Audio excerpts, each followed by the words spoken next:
a grounder to second, and that will do it. The Blue Jays get a run on the Springer homer, but lose 8-3 and get swept here at home by the Angels over the weekend.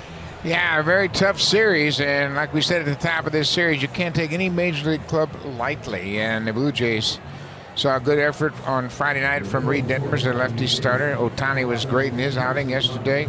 Trout and Ohtani finally got things going with the bats here this afternoon, and the Blue Jays lose 3 games to the Angels, and it's been a long time since the Blue Jays have won a series here at home against the Angels. Interesting to see how they come out tomorrow night when the Cubs come to town. We will have it for you, and we hope you can join us here on Sportsnet. But for right now, it's Blue Jays Central with Jamie and Joe.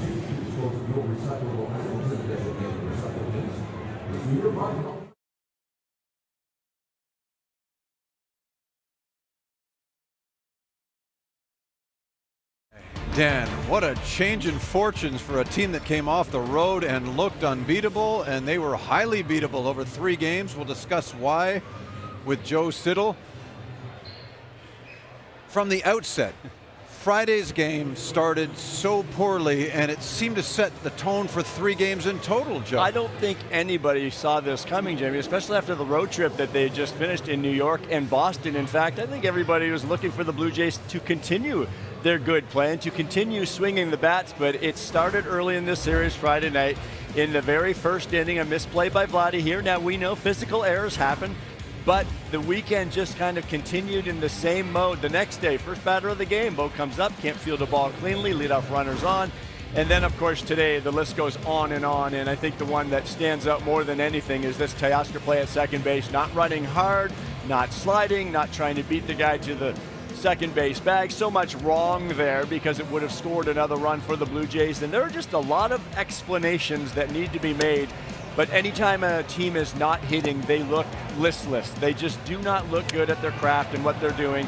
Detmers, the lefty, was good Friday night. Of course, Ohtani was outstanding yesterday, but they get a lefty today with a 6 ERA, and Davidson, they just can't get to him.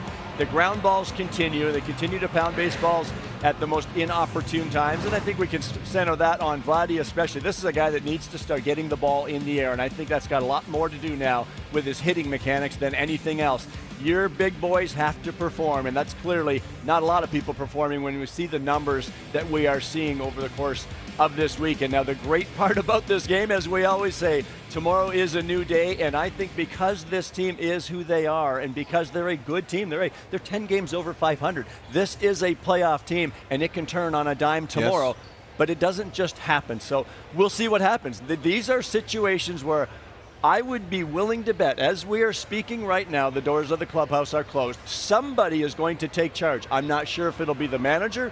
I'm not sure if it'll be a George Springer or Matt Chapman or whoever the veteran is in this lineup. Because there aren't that many of them. There aren't many, and that's the issue. And I think when those things happen, it has to be a position player. It's got to be the guy that's out there every single day. That's why I mentioned the 2 names, Chapman and or Springer, the veteran type guys that could probably, I don't know who the leader is on this team. We're not in there every day. And anybody that tells you they know who the leader on this team is, they're lying unless they're in that clubhouse every day. So the manager may do it, and I could see John Schneider doing it, but at the same time, Jamie, this isn't gather everybody and blow everybody's hair back about how terrible they were this weekend. What it is more so, it's just a reset. It's a refocus. Come to the yard tomorrow, guys, and things are going to change. Let's be prepared to play the game. We've heard the word urgency a lot over the last couple of weeks. I don't like that word. To me, it just puts pressure on everybody. Right. What you want these guys to do, because this is a very good team, is go be yourselves and play baseball. And it starts tomorrow night with the Cubs.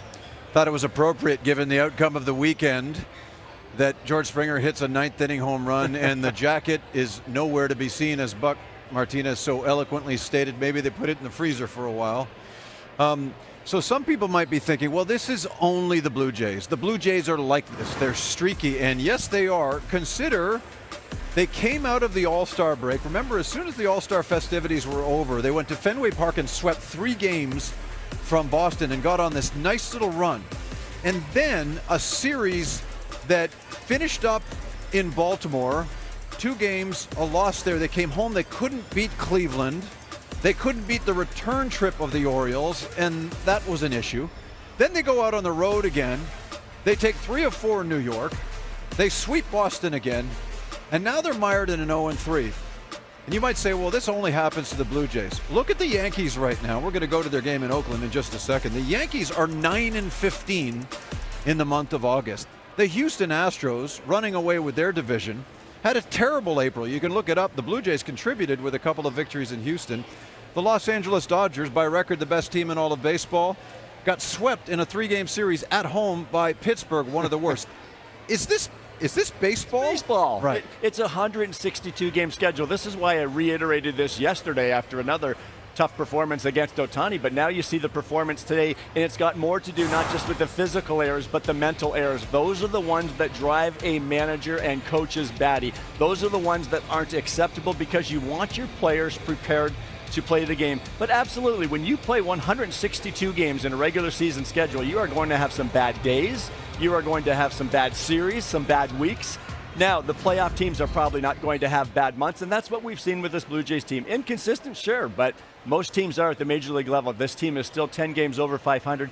They can turn it around. If you think about all of those streaks, good and bad, that they've been on, starting pitching was bad for a while. It got better. The bullpen was bad for a while. It got better. The offense has been bad at times. It's gotten better. So it's a lot of hit and miss. And I've always said that winning streaks are made of usually when you're firing on all cylinders in all of those areas, playing good defense as well, and then losing streaks are the opposite. So this is not something that's irreparable because this is a good team. We've seen them for 5 months now, but it'll be up to them to do that on the field, because at the end of this season, we know they are going to be who they are. Whatever their record says they are, and we're all certainly hoping that it's enough to get into deep October baseball. After that 6th inning play where it appeared Teoscar Hernandez didn't run hard enough to second base, would have extended the inning, scored a run. Dan Shulman and Buck Martinez had an interesting conversation, and Buck alluded to, among others, Billy Martin yanking Reggie Jackson from a game at Fenway Park. I believe it was 1978 when the Yankees were one of the best teams in the big leagues and Reggie was a full-blown star. Where do you stand on managers yanking players in game? I'm not necessarily a big fan of yanking a player out of the game because he doesn't hustle, but this is a little different. This has been a recurring theme now with Teoscar in this foot issue. Happened a few days ago. We've seen the misplays in the outfield. You could call it foot. You could call it lack of concentration and focus. All of the above. I'm not a fan of taking somebody out of the game for not hustling, because if you do that, Jamie, you're going to be taking a lot of guys out of the games. Vladdy won't play a lot of games. Springer might not play a lot of games. So I think you have to be very careful with how you handle that. But because of the situation with Teoscar Hernandez over the last few days that we have seen, in that situation right there, if that was a lack of focus and not hustling, you're definitely coming out of the game, because it's been a recurring theme. But because it's been a bit of a foot injury that we've been hearing about, we're not sure how severe it is, but if it's his foot, and I'm guessing when Bud Zielinski's talking to him right there, to me the first question is your foot okay? And if he says no, it's hurting, well, he shouldn't be in there. But this is a team, we have seen this team time and time again sit players. Alejandro Kirk does not catch every day. He does not play every day. There are guys, Springer, it goes on and on, DH days for Vladdy, that get rest days. Well, if this guy's playing with a sore foot, that's beyond me. That makes no sense, because they got plenty of guys that can be in there. So it's the inconsistencies probably that's frustrating for the fan base, and quite frankly, frustrating for the coaching staff. We tend to look at the wild card standings every single day, and the Blue Jays are not helping themselves right now. They've got to get it together against the Cubs beginning tomorrow.